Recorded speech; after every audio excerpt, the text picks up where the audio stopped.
sorts of upsets and game sixes in the NBA playoffs to talk about. Good morning, everybody. Welcome into Undisputed. I'm Jen Hale with Skip Bayless and Shannon Sharp. Hi, guys. How are we? Good morning, Jen. I'm just pleased you showed up today. I wasn't sure you were going to show up after that performance by that guy last night in Memphis. And then I think the team that you picked to win it all just suffered a gentleman's sweep at the hands of an 8 seed in the first round. But Is that possible? It's not a failure. That's what it is. I think the quote-unquote best player on the planet just failed miserably. Yeah. It was bad. Okay. Welcome Not back. pretty. Not pretty at all. Guys, let's start to unpack some of this, and we will start, Shannon, I'm sorry, with your Lakers. The Grizzlies, they got a W last night versus the Lakers. 116-99 was your final score. That forces a Game 6 back in L.A. Anthony Davis had a Lakers team-high 31 points and 19 boards. LeBron, guys, he struggled shooting 1 of 9 from 3. He finishes with 15 points. Shannon, what percentage of the blame does LeBron deserve for this loss? Whatever percentage you want to give him. He didn't play well. He mentioned that last night. He said he played like, poop. And he did. Skip, you remember we talked about the Clipper game. And we said, I think that was the worst half I've seen LeBron play in a very, very long time, if not ever. Well, this rivals that. It was right up there with it because he was pretty close to points and turnovers in the first half. I think he had 6 points in the first half. I think he had 5 turnovers. He did. He didn't play well. And that was one of the main reasons that they lost the ball game. Anthony Davis gave you, Skip, I told you, I said, Anthony, 1, 3, 5, I say, AD's going to have a monster game. I said, always, he's going to have a monster game. He needed someone to come along with him. He did. Like Jar got Desmond Bain to come along with him. Or vice versa. Or vice versa, yes. But that was the type of effort that AD needed from LeBron. And he didn't get it. Also, D-Ham, you've got to stop this lineup of going LeBron and Rue as your bigs and 3 guards. You're getting crushed. This is a great rebounding team, even without Steven Adams, even without Clark.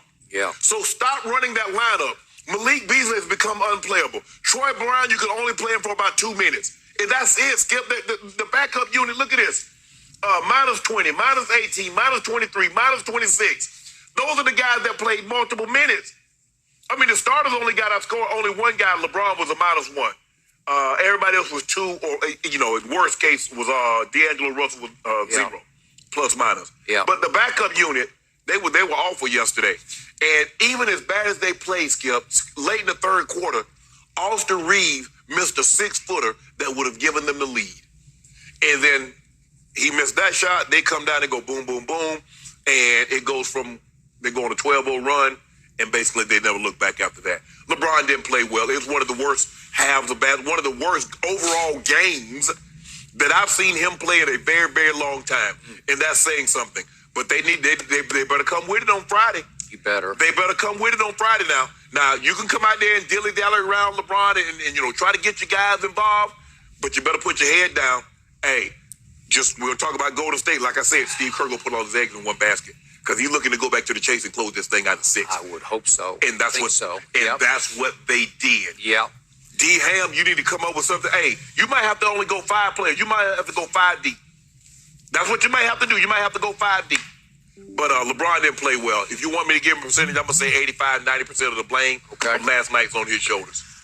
All right. I'm not going to be quite as harsh. I wrote down 75%. But I will concur with your view of the first half.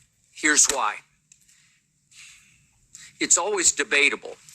On a consistent basis, LeBron is still the best player on the team, right? Because you never know exactly which AD you're going to get. It seems like every other game you get all day, and every other game you get always disappointing. Yes.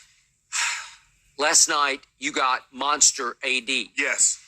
And just when I least expected it, you got shell of himself, LeBron James.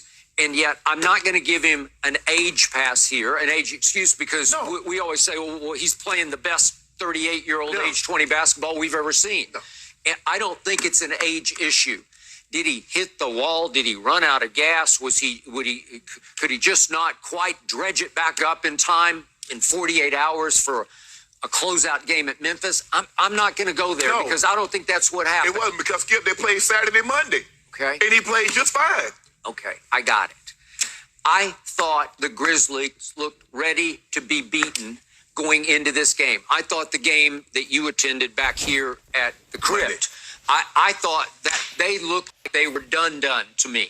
They looked like they just wanted to go home for the holiday or go to Cancun. It was time for their season to be over because it's been a long season with all the jaw off the court.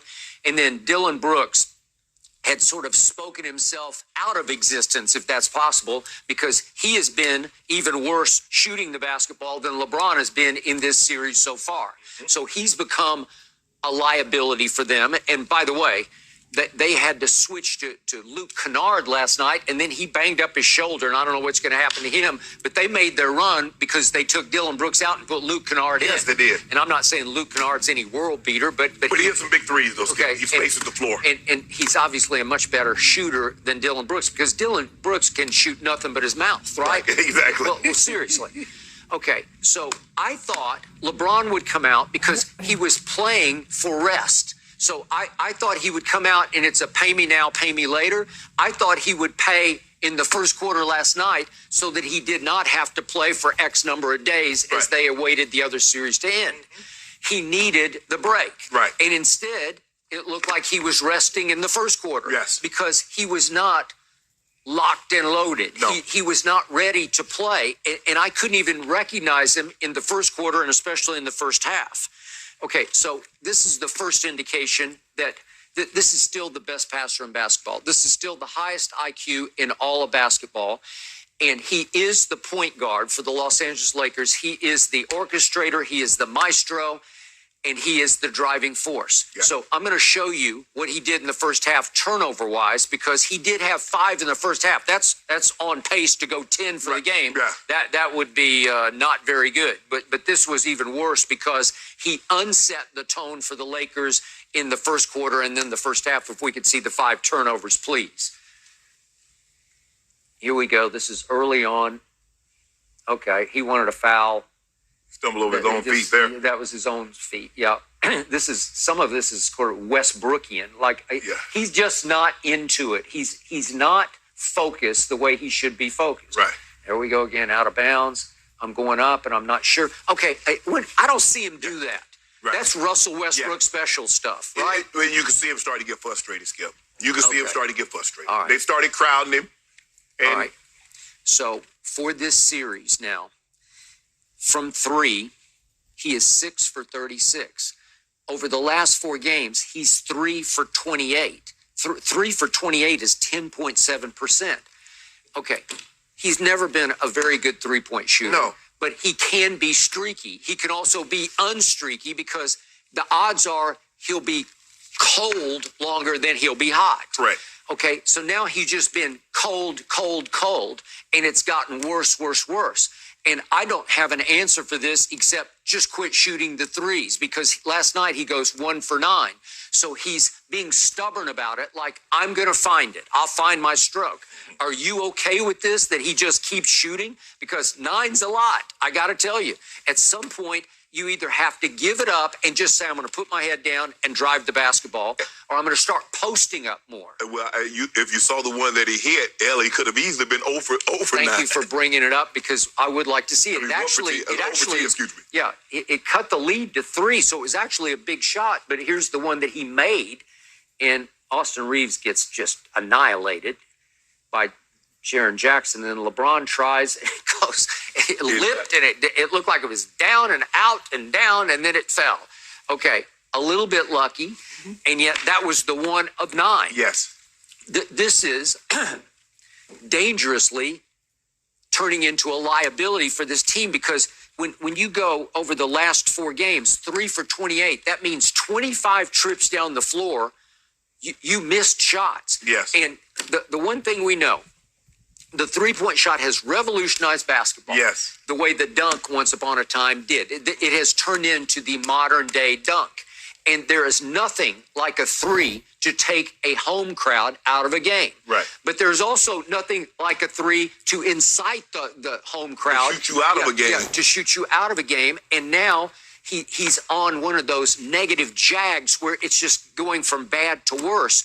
And he's either got to stop shooting or be in the lab today, shoot 9,000 shots today until you just shoot your way out of the mental whatever demons that you have. Skip, they're doing a good job. I mean, they got Xavier Tillman, who's another big body, so LeBron just can't bully him. No. Because he's a big body, he plays physical. They bump him. Dylan Brooks does a great job of bumping him and